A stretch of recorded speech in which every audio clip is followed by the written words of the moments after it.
Un dimanche de 1934, vous avez reçu cet appel. C'était une invitation pour aller enseigner à l'Université de São Paulo au Brésil. Vous n'avez même pas hésité, vous avez décidé de partir. Qu'est-ce que vous avez découvert? Quelles étaient vos premières impressions? Ma première impression, incontestablement, c'était la forêt vierge qu'on pouvait contempler par la vieille route qui n'existe plus, qui allait de Santos à São Paulo. Tout de suite après, ça a été São Paulo même.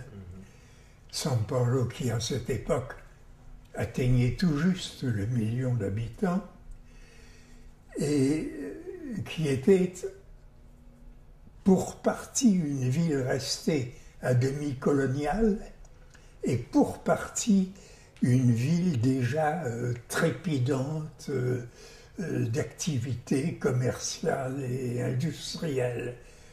Contraste tout à fait saisissant pour un Européen et qui me permettait alors de m'intéresser à cet autre grand phénomène sociologique qu'est une ville.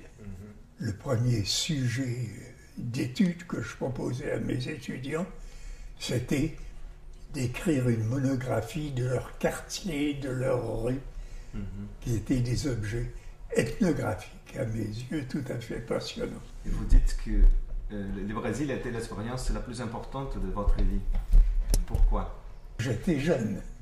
Et donc, pour moi, le Brésil et ma jeunesse, ce sont deux entités presque inséparables. C'était le contact avec une jeunesse brésilienne, et quand je dis une jeunesse, elle avait à peu près notre âge, quelquefois. On avait un peu davantage, mais qui évidemment jetait sur le monde un regard différent du nôtre, parce qu'il venait du côté presque opposé de la Terre. Qu'est-ce qui vous manque du Brésil? Est-ce que vous avez saudade de quelque chose? Écoutez, j'ai le saudades d'un Brésil qui, je le crains, n'existe plus.